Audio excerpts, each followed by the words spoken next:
Now, the war in the Gaza Strip is taking some kind of financial toll on Israel. In the latest, the Bank of Israel has in fact been forced to lower its short-term borrowing rates for the first time in nearly about 4 years.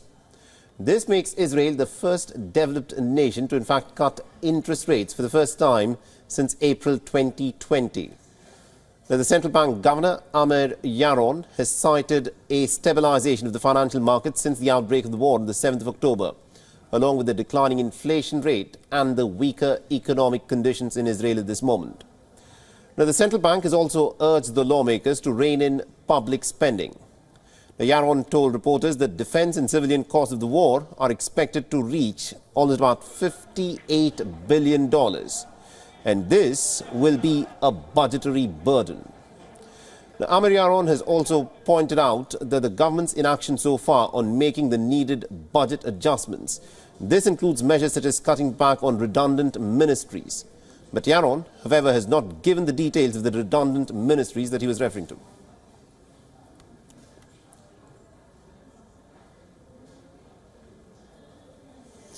And to give us more perspective in terms of what is happening at this moment with the Israeli economy, we're being joined by Professor Eran Yashiv, who's a professor of economics at the Tel Aviv University. Professor, thank you very much indeed for taking time out and joining us here in WION. Now, the Bank of Israel has in fact pegged the number as $58 billion as the cost of Israel's war so far. Now, do you agree with this estimate? Do you think this is a conservative estimate? And how badly has this affected Israel's economy?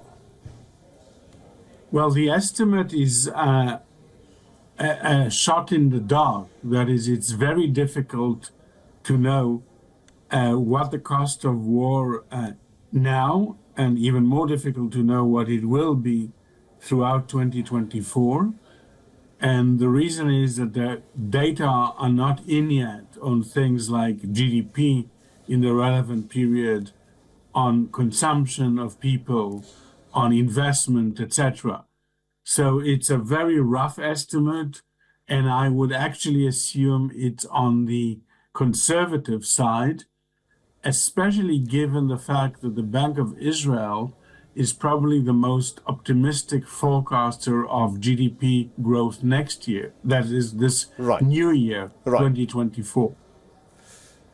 And also, Israel has revised its interest rates at least about 3 times since the war began. Do you expect that this could become a trend as the war drags on? And how much of an issue is inflation because of this war within Israel? Actually, in terms of inflation, the news has been recently good. The Bank of Israel is expecting something like 2.4% this year, and the capital market is expecting a little more, but it seems like reasonable to think that it will be somewhere around 2.4, 2.5%, which is within the inflation target of the Bank of Israel. And in fact, war developments tend to create, or at least up till now, tended to create deflationary forces for a number of reasons. First of all, in real activity, there is a slowdown because people are mobilized in the war, because consumption goes down, because tourism goes down, and there has been a significant appreciation of the currency of the shekel, which is a deflationary force. So Israel's problem right now is not inflation. Inflation is coming down. And from this point of view, one can reduce interest rates. And also, how much of a concern do you think is the national debt for Israel? The most recent figures peg that number to be almost about $300 billion. And this was, with respect to December 2022. And with the war having dragged on for well over 3 months, do you think national debt for Israel is a serious concern that the Israeli finance minister will have to look at?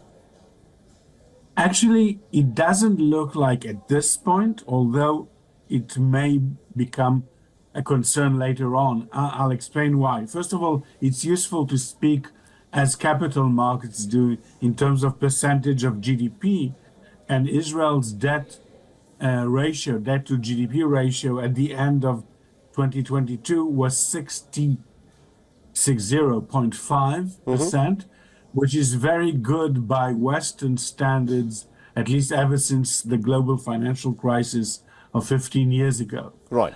In fact, it's almost in line with the Maastricht criteria that everybody wishes to attain in an ideal world. It's gone up to 62%, which is not a big rise.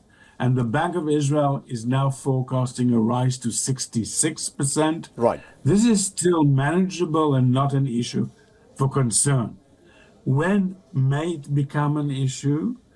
If the government on the fiscal side doesn't do the proper action, and if the government budget deficit balloons, and then we may be under a different dynamic and a different story. Right. But so far, it hasn't been long, 3 months. Nothing extremely serious has happened, but there is a risk of a fiscal runaway, especially with this current government and finance minister. Right. So one should watch out, and I think the governor, Amir Yaron, was alluding to that.